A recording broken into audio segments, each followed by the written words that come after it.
La sécheresse oculaire, c'est une maladie qui concerne tout l'ensemble des modes de défense de l'œil. Et les modes de défense de l'œil, c'est les larmes, ça c'est ce qu'on voit le plus, ou qu'on comprend le plus, mais c'est aussi les nerfs cornéens. Les nerfs sont un système de défense extrêmement important qui sert à cicatriser, qui évidemment apporte de la douleur dans certains cas, c'est pas ce qu'on aime le plus, mais en fait cette douleur elle est bénéfique quand elle est en aigu, parce qu'elle va entraîner des réponses de défense. Ça peut être fermeture des yeux, larmoiement, ça peut être protection, lutte contre les agressions quelles qu'elles soient, et cicatrisation. Malheureusement, quand les nerfs sont stimulés en permanence de manière chronique, ça devient une douleur chronique, et là, ça devient une souffrance.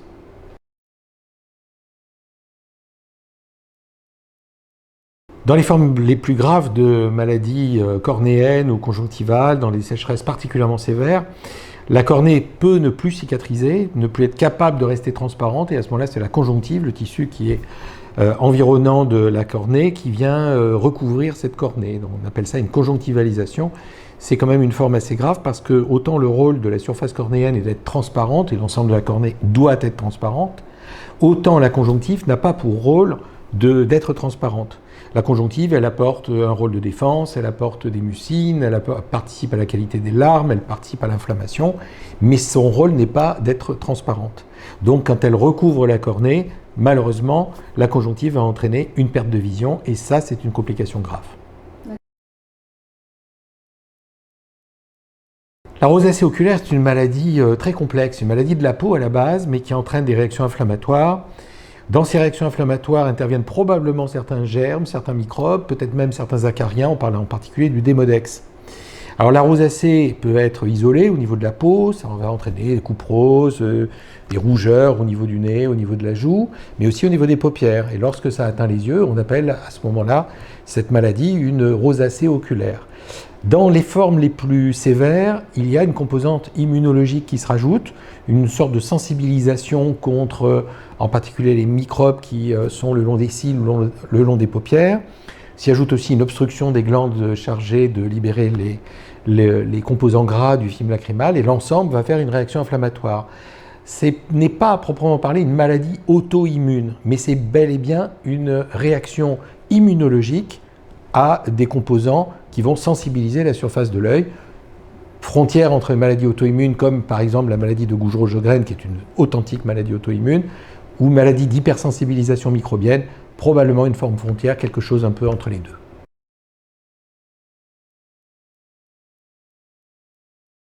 Il y a déjà quelques dizaines d'années, une recherche majeure a abouti à la découverte que l'inflammation jouait un rôle dans la sécheresse oculaire.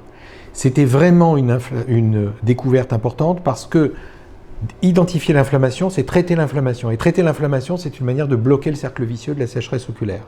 Donc, c'était la première fois, avec l'arrivée de la cyclosporine, au début des années 2000, qu'il y avait un espoir d'un traitement de la maladie. Et pas juste mettre des larmes, mettre des substituts lacrymaux, des gels qui soulagent, mais qui ne traitent pas réellement la maladie. On en est toujours là.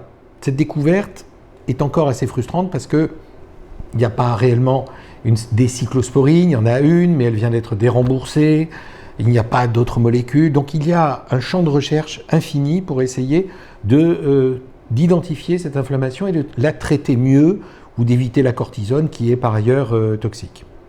Un autre champ de recherche qui est très intéressant et assez prometteur, c'est de chercher des médicaments qui ciblent la douleur. Alors, quand on parle de douleur, il est normal de traiter la cause de la douleur. C'est ce qu'on fait quand on traite l'inflammation qui cause la douleur. Mais malheureusement, dans un certain nombre de cas, la douleur devient chronique, elle s'autonomise, elle devient la maladie par elle-même. La sécheresse en est le point de départ, mais finalement, les nerfs cornéens stimulés en permanence créent une douleur, le cerveau s'imprègne de douleur, et la douleur devient une sorte de maladie autonome, indépendamment de ce qui l'a déclenchée. Et donc, dans ces cas-là, bloquer les récepteurs à la douleur, c'est un champ de recherche. Il y a des essais qui sont en cours. Très difficile de savoir s'ils aboutiront à quelque chose de très puissant, de très intéressant, parce qu'en matière de douleur, il y a beaucoup de subjectivité, il y a des moyens par l'inflammation, par les substituts lacrymaux, d'atténuer ces douleurs, en contrôlant l'environnement. On peut faire déjà beaucoup de choses. Donc, est-ce que ces produits qui ciblent la douleur seront capables de faire plus? On l'espère évidemment pour les cas de souffrance chronique qui résistent à nos traitements.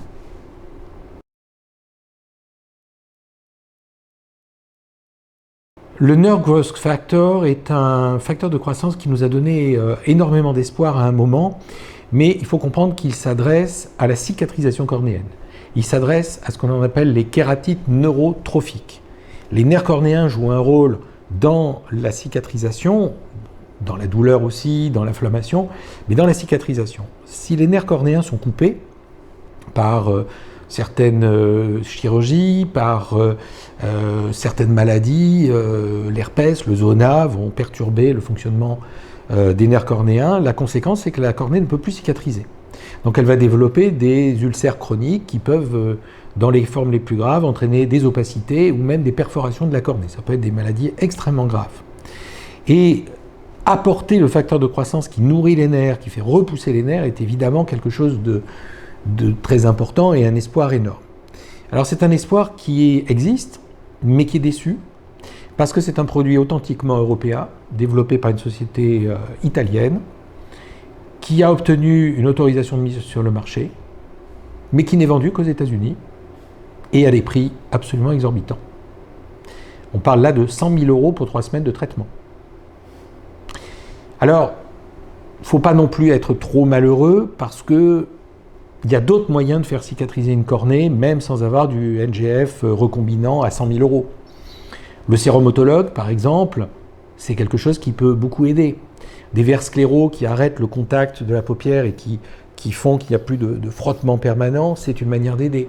Certains anti-inflammatoires, c'est une manière d'aider, et je ne peux pas résister aussi au fait de dire qu'un antagoniste important de la cicatrisation cornéenne, c'est le chlore de benzalkonium, le conservateur qu'on trouve dans beaucoup de collyres, et stopper les produits toxiques, antibiotiques, produits avec des conservateurs toxiques, anti-inflammatoires non stéroïdiens, certaines formes d'anti-inflammatoires, souvent ça aide à bien améliorer la situation avec des solutions qui finalement ne sont pas très chères.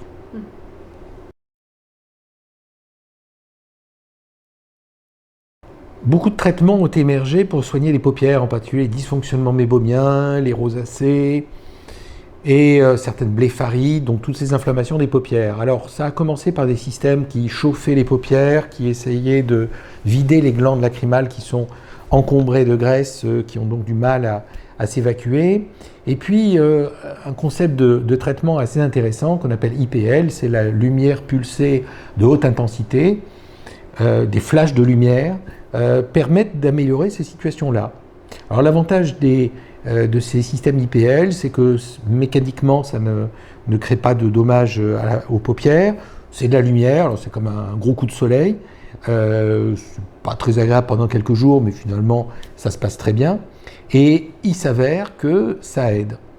Alors ça aide des patients qui sont en souffrance au niveau de leurs paupières à cause de ces inflammations.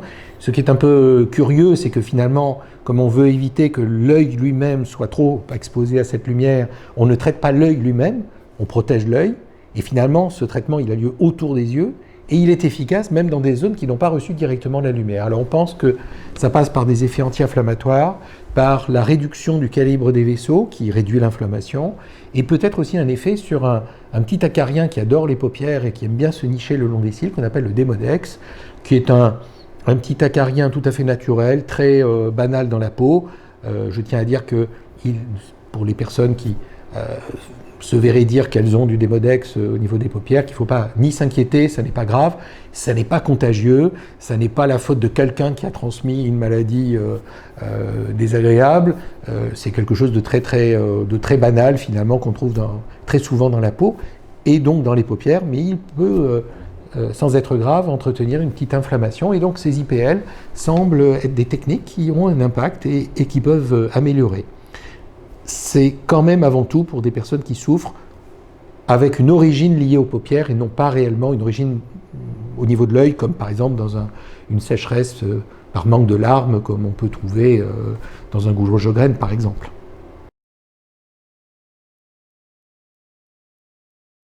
Il y a quelques années, nous avions à disposition un système très astucieux qui est un vieux concept, le Lacrycert, c'est-à-dire c'est une sorte de gel, mais gel de cellulose, mais polymérisé, c'est-à-dire relativement solide. Mais au contact, soit des larmes, mais souvent il n'y en a pas, mais en mettant des sérums physiologiques, il avait comme propriété de se diluer progressivement, donc de libérer un peu de cellulose, qui est une sorte de constituant naturel qui peut se substituer aux larmes. Donc l'idée est très astucieuse d'avoir quelque chose qu'on va mettre le matin et qui va libérer une petite quantité de larmes tout au long de la journée, à condition d'humidifier un minimum. Ça s'adressait bien aux patients étant en grand manque de larmes, en particulier les personnes souffrant de syndrome de Gouge-Rogers-Graines, où il n'y a vraiment pas de larmes, donc des gens qui sont parfois obligés de mettre des larmes artificielles tous les quarts d'heure ou toutes les heures. Donc là, il y a un réel bénéfice. Malheureusement, il y a maintenant pas mal d'années, le produit a disparu. Pour des raisons manifestement commerciales, le laboratoire qui le vendait estimait peut-être en vendre trop peu, on a revendu les droits d'abord à un laboratoire anglais, puis à un laboratoire canadien, et là maintenant ça nous échappe complètement. On n'a non seulement aucun accès, si on a un accès, ça va être par des biais d'internet et des commandes personnelles, donc totalement hors de contrôle, ni au niveau des prix, ni même au niveau de la régulation, ni même en termes de vérification de sécurité ou d'usage, puisque ça ne peut même pas être prescrit par le médecin. Et on rentre dans un domaine qui est très ennuyeux, parce que c'est le domaine non pas des médicaments, qui est donc très contrôlé par les autorités, mais le domaine des dispositifs médicaux, où du moment que le laboratoire prouve qu'il fait correctement le travail de fabrication, il n'a pas à se justifier ni sur une efficacité, ni sur une composition. Et donc on est dans une zone floue dans laquelle le laboratoire est libre de faire ce qu'il veut, et où malheureusement les autorités n'ont aucune action. Évidemment, ce que nous voudrions, c'est que des laboratoires, je dirais, pharmaceutiques, sérieux, contrôlés et répondant aux règles européennes, puissent fabriquer des produits de ce genre. Ça manque à l'évidence.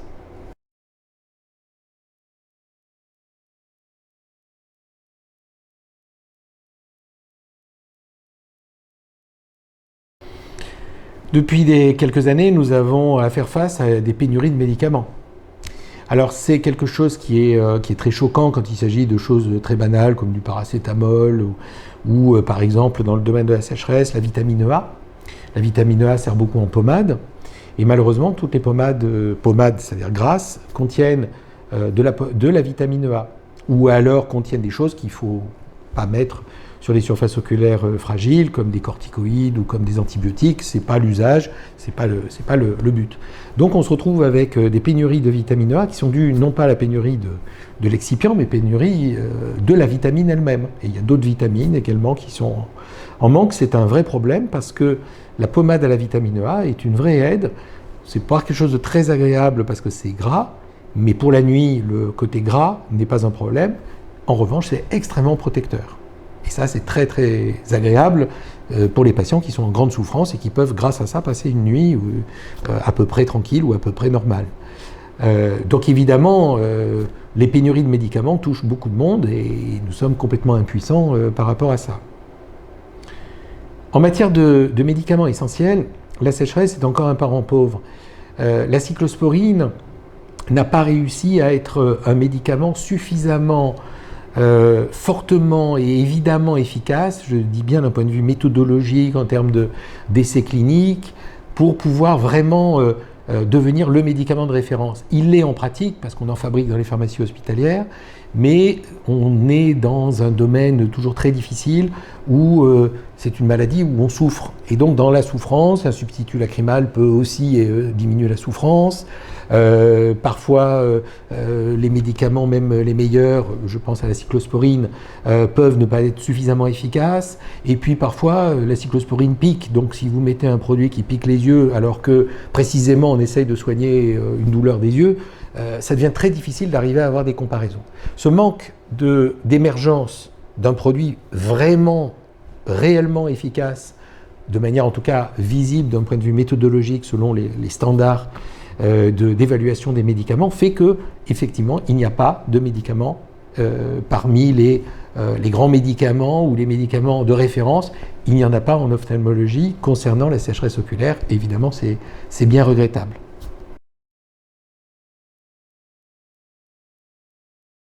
Lorsque les essais cliniques de cyclosporine ont été faits, le point d'évaluation principal était la diminution de la douleur.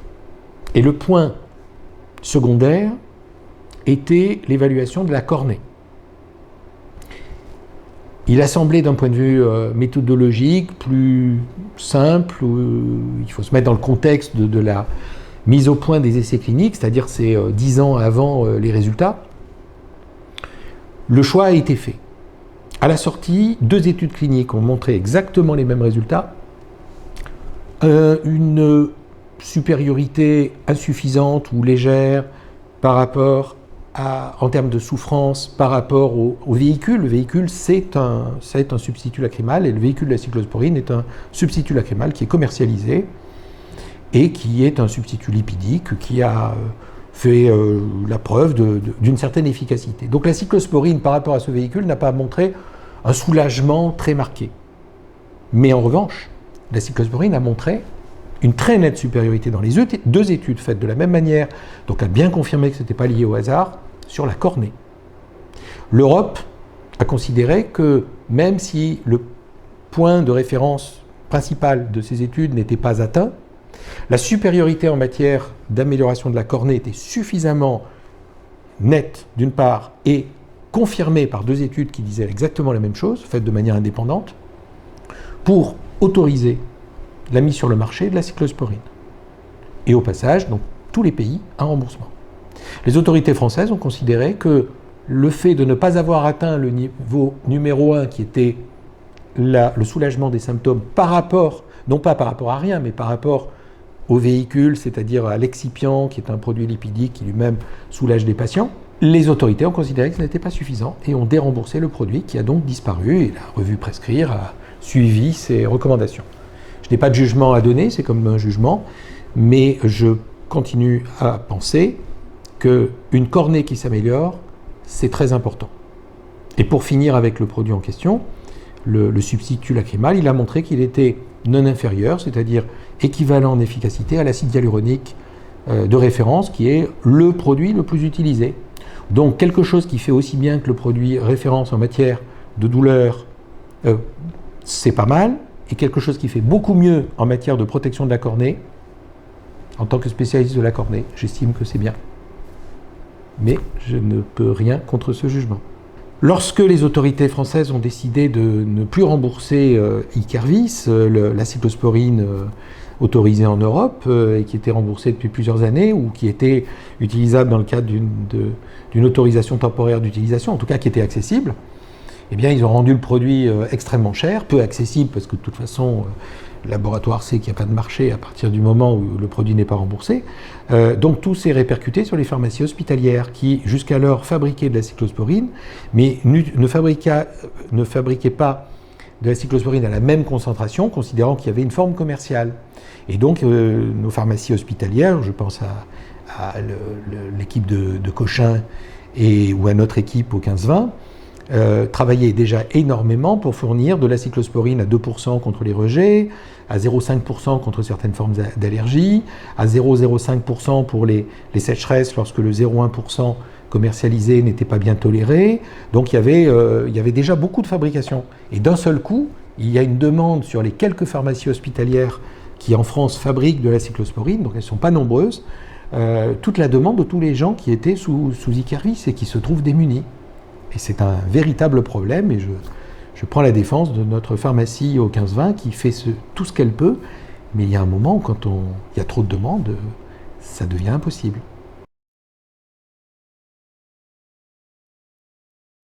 Le séromatologue est une solution qui peut rendre de grands services quand une cornée ne cicatrise pas ou dans des douleurs chroniques. Alors il consiste à prendre du sérum, donc du sang. Le sérum, c'est une partie du sang dans laquelle on a enlevé les plaquettes et les globules rouges. Et en le diluant de manière appropriée, c'est-à-dire on fait un collyre à 20% de sérum. Donc ça contient des facteurs de croissance, des facteurs anti-inflammatoires qui vont, une fois en collyre, être assez efficaces pour soulager beaucoup de patients qui sont en grand échec et notamment en problème de cicatrisation cornéenne. Ce qui est compliqué, c'est que le sérum, c'est aussi un facteur de croissance pour les microbes. Et donc il y a un vrai risque infectieux à utiliser du sérum autologue, en tout cas exigeant de prendre des précautions extrêmement importantes. Donc ça veut dire des conservations au froid, ça veut dire refaire régulièrement les prises de sérum. Donc c'est quand même quelque chose qui est assez lourd. C'est lourd pour le patient d'abord, quand on lui prélève 500 ml de sang, c'est pas rien. Ensuite, toute la chaîne de préparation, de stérilité, de maintien en stérilité. Ensuite, de préparation, parce que on ne peut pas les garder longtemps. Donc ça veut dire que ça doit être congelé. Et chaque petit flacon de sérum autologue va être décongelé et utilisé à ce moment-là comme un collier. Donc c'est une chaîne logistique qui malheureusement est lourde. Je pense que ce qui est très important, parce que justement c'est très compliqué, c'est qu'on n'utilise pas le sérum autologue de manière trop facile. Il ne faut pas que ce soit l'espèce de collier quand le collier X ou la pommade Y ne fonctionne plus. Parce que si on fait ça, on va en donner à des personnes que l'on pourrait peut-être soulager par d'autres moyens. Et à partir de ce moment-là, plus on va faire de demandes de sérum autologue pour des patients qui pourraient éventuellement être traités différemment, plus ça va restreindre l'accès à ceux qui en ont vraiment besoin.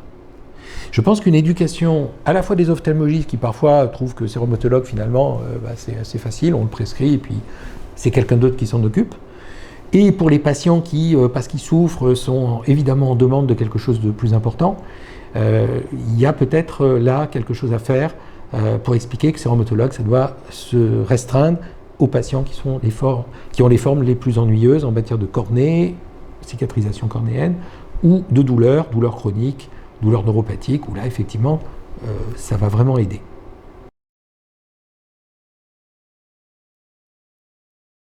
Je suis convaincu que les associations de patients jouent un rôle extrêmement important, d'une manière générale dans toutes les maladies chroniques, mais dans la sécheresse, où c'est une maladie difficile, qui fait souffrir de manière prolongée, c'est pas forcément une souffrance aiguë permanente, mais ça va être une souffrance qui use. C'est une souffrance dans la durée, dont on a l'impression qu'on n'arrive pas à être vraiment soulagé, et qu'il n'y a pas de fin, qu'il n'y a pas d'issue, et puis que peut-être même ça sera de pire en pire, ce qui n'est heureusement pas le cas. Mais c'est une espèce de chronicité très déprimante. Et puis une douleur chronique, ça peut rendre véritablement dépressif. Et quand on est dépressif, eh ben on souffre plus, on ressent plus tout ce qui est pénible, tout ce qui est douloureux, tout ce qui est difficile.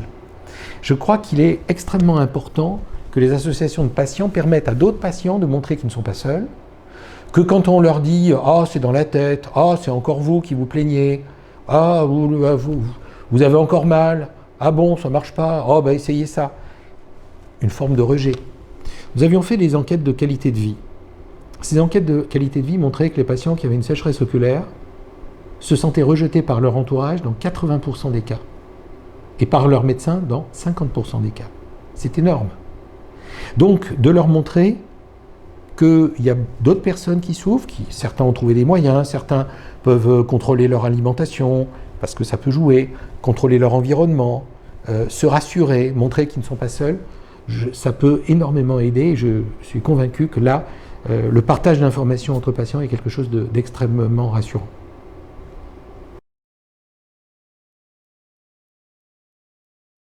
La sécheresse oculaire s'explore maintenant avec des moyens de plus en plus sophistiqués. On peut voir les nerfs cornéens, on peut voir les cellules inflammatoires, on peut voir ce qui se passe dans les paupières, dans les glandes lacrymales, dans les larmes, on a des marqueurs. Mais finalement, en pratique, ces marqueurs sont peu accessibles.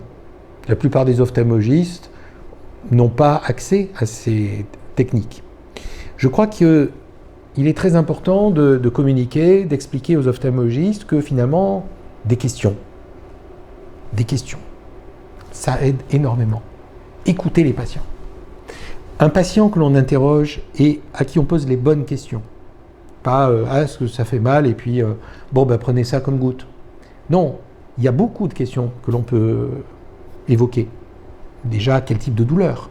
Il y a des douleurs qui sont des douleurs profondes, d'autres qui sont des douleurs à type de démangeaison, d'autres de brûlure, d'autres les envies de fermer les yeux, d'autres de la fatigue visuelle. Certains patients me disent « j'ai très mal quand je lis ». Ah, c'est bizarre, sécheresse, curieux, ça ne devrait pas faire mal quand on lit. C'est parce que dans la sécheresse, il y a beaucoup de problèmes oculomoteurs, de fatigue visuelle, on force beaucoup et à un moment, effectivement, les muscles se mettent en crampes. Il n'y a pas de collyre contre les crampes musculaires. Donc, écouter, c'est déjà beaucoup. Ensuite, il y a beaucoup d'informations à glaner. Qu'est-ce qui a déclenché? Qu'est-ce qu'il y a grave? Qu'est-ce que vous faites qui éventuellement vous soulage? Comment ça a commencé? Qu'est-ce qu'il y a eu dans l'histoire? On peut retrouver un passé d'utilisation de Roaccutane chez des gens qui ont des sécheresses graves 10 ans plus tard. On va pouvoir retrouver du port de lentilles de contact qui a été arrêté, mais arrêté il y a plusieurs années parce qu'il y avait de la sécheresse. On peut retrouver une bouche sèche, des douleurs articulaires qui vont évoquer une maladie auto-immune. On peut voir simplement en écoutant ces patients et en les regardant un peu pendant qu'ils parlent qu'ils ont de la coupe rose au niveau des joues. C'est une rosacée presque à tous les coups. Donc on peut avoir énormément d'informations en passant quelques minutes. Oui, ça prend un peu de temps, mais ce temps-là, il est très utile, il est très précieux et il va nous donner énormément d'informations. Après, l'examen lui-même, finalement, ça va être mesurer la qualité des larmes. C'est presque plus fiable que la quantité. Voir si la cornée est abîmée, examiner les paupières. Finalement, ça prend assez peu de temps. Et moi, je peux dire que si on passe 10 à 15 minutes à écouter et regarder et poser les bonnes questions, en 5-6 minutes d'examen proprement dit, on a confirmation de ce qu'on avait éventuellement évoqué. Je pense que cette partie-là est beaucoup plus importante. Et là, il y a évidemment de la psychologie, il y a de l'éducation, il y a apprendre à poser les bonnes questions. Et je dois dire que je cultive le rêve de faire un questionnaire sur Internet qui permettrait à des patients de passer cette étape, parce qu'elle est un peu longue parfois et un peu fastidieuse, et de répondre d'emblée à toutes ces questions qui seraient déjà à leur disposition. Et puis quand le médecin les verrait, déjà il aurait une feuille de route avec un certain nombre d'informations sur le passé, le présent, les essais, bons, pas bons, qui ont pu avoir lieu.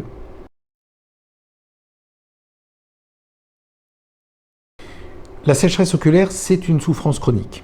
Donc, quand on n'arrive pas à la soulager correctement, elle devient un handicap. On peut avoir un handicap, même avec 10 dixièmes d'acuité visuelle. Parce que si on travaille sur ordinateur et qu'au bout de 10 minutes, ça devient l'enfer, on ne peut pas travailler. D'ailleurs, il y a une notion que les anglo-saxons ont mise en place, qu'ils appellent le présentéisme. Alors l'absentéisme, on comprend, je suis malade, je ne peux pas travailler, donc je reste chez moi, donc je suis absent. Et le présentéisme, c'est finalement une manière de travailler, ou plutôt de ne pas bien travailler, pour des personnes qui sont dans une situation de souffrance, qui n'arrivent pas, alors ils sont présents, mais ils ne peuvent pas arriver à donner tout ce qu'ils veulent donner. Et ce n'est pas une question de volonté, c'est qu'il y a un moment quand ça ne peut plus, notamment dans des pathologies qui sont soumises à des environnements hostiles comme les bureaux, les ordinateurs, les climatisations, le travail sur écran, la lumière bleue, qui augmente vraiment la gêne. Donc il faut plaider sur le fait qu'une douleur chronique, ça peut constituer un handicap. Après, une fois qu'on peut reconnaître ça, de toute façon, les autorités ne le reconnaîtront jamais comme étant un handicap comparable à la perte d'un œil ou la perte de la vision. Il faut se trouver dans un domaine qui est celui d'une manière générale, où on va retrouver les fibromyalgies, certaines maladies auto-immunes, un certain nombre de maladies qui font souffrir de manière chronique et qui donc handicapent, qui diminuent les performances. C'est un handicap. Ce qu'il faut certainement faire, c'est sensibiliser les autorités d'une part, mais aussi les médecins du travail, parce que l'aménagement du poste de travail, ça peut être quelque chose d'intéressant. Ça peut être faire des pauses, ça peut être réduire le temps de travail sur ordinateur, ça peut être penser à des environnements moins hostiles, moins climatisés, essayer d'avoir des aides optiques qui peuvent être prises en charge également, des lunettes qui mettent les yeux au repos. Il y a certainement beaucoup de choses à faire. Après, comme c'est quelque chose de subjectif, avec des hauts et des bas, il est probable que ça restera difficile, tant que ça reste au stade des symptômes, de le faire passer en maladie. Mais des douleurs chroniques, des douleurs neuropathiques chroniques, sans aucun doute en sont. Les syndromes de Gouge-Rochegren en sont, et à l'évidence. Donc il y a quand même un certain nombre de secteurs concernant la sécheresse oculaire qui peuvent être clairement reconnus.